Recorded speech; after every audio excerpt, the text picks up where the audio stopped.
The safety of the pilot and the life of the aeroplane depend on the reliability of the airframe and its engine. Freedom from breakdown can only be obtained by frequent and regular inspection.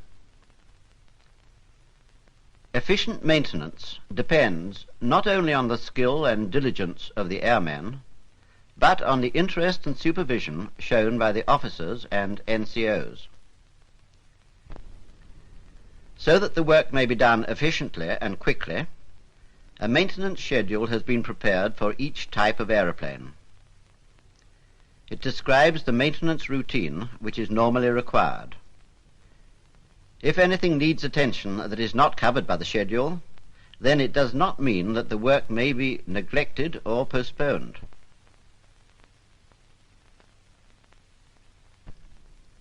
This is so important that I shall read the actual Air Ministry instructions. The schedule is not to be interpreted as absolving any persons concerned from the responsibility of acquainting themselves with or acting upon any circumstances indicating the necessity for additional work. The schedule defines what is to be inspected more frequently than others. In this film, the daily inspection only is described. There are other inspections which must be made between flights, after every 30 hours, 60 hours, and 240 hours. For the purpose of reference, the aeroplane is divided into a number of assembly groups, each distinguished by reference letters, such as UC for undercarriage, and PP for power plant. These groups are subdivided, each subdivision being given a number, which denotes a specific operation. An aeroplane maintenance form is provided for each aeroplane. This is kept in the flight office. It is known as Form 700. On the inside covers are directions for use. The daily inspection certificate is printed inside. This certificate shows that the daily inspections have been duly completed. It is initialed by the flight rigger, flight mechanic, instrument repairer, wireless operator, electrician, and armourer. The flight NCO countersigns it, signifying that he is satisfied that all the inspections have been properly carried out. It is also countersigned by the pilot before the aeroplane leaves the ground.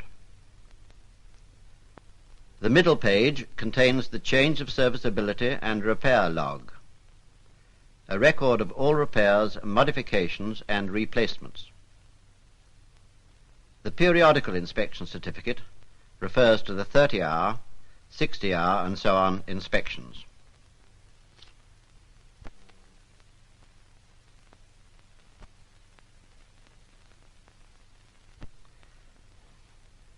The aeroplane is taxiing in. You will note that the flight mechanic and flight rigger are going out to meet it.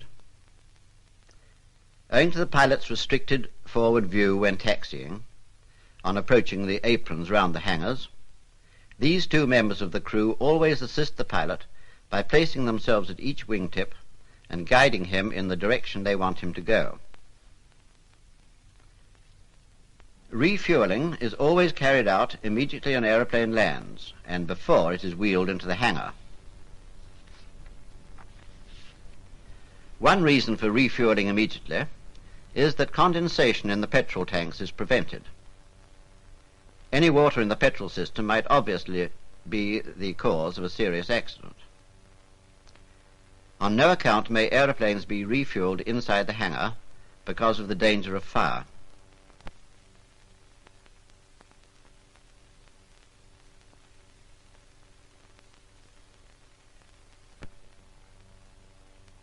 The aeroplane's crew take charge and wheel it into the hangar. It is still considered serviceable and will remain so until 24 hours have elapsed since the last daily inspection. A between-flight inspection is carried out after every flight, the details of which are not entered on the maintenance form. The flight mechanic is now seeing how much oil is in the oil tank. The oil level is determined by the position of the filler cap, which is so placed that it automatically provides sufficient airspace above it to allow for oil pumped out of the engine by the scavenge pump and for the expansion and frothing of the oil at high temperatures. And the flight mechanic fills up to the level of the cap. Normally, the undersurfaces of the main plane, the wheel recesses, and the oleo legs are cleaned each day with a clean rag to remove grit or mud which handicap the retraction of the undercarriage.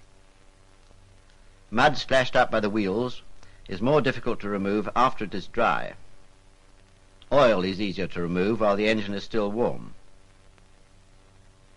Petrol must never be used for cleaning purposes. This film is intended to show how a typical daily inspection is carried out. In some units, it is more convenient to carry out the inspection in the evening. In others, part of the work is done in the evening and the remainder completed the following morning. In this squadron, the daily inspection is carried out in the early morning.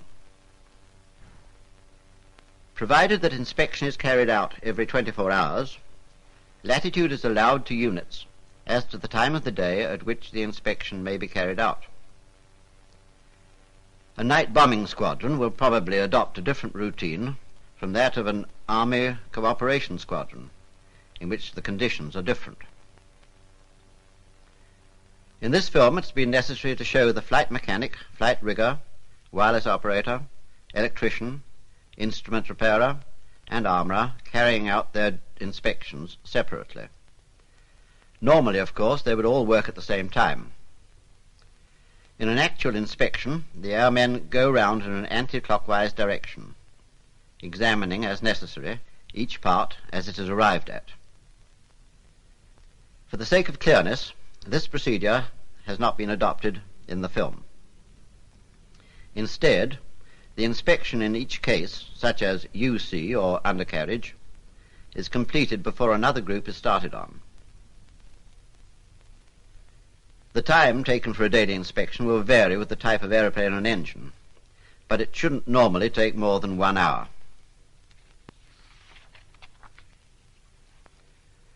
Schedules are only issued for guidance, and the CO of a unit may adopt them as they stand, or amend them or modify them to suit peculiar local conditions. The commanding officer takes care to avoid including items for inspection which are not essential to the proper maintenance of the aeroplane, because the inclusion of too many items may lead to attention being diverted from vital inspections to those of little or no importance.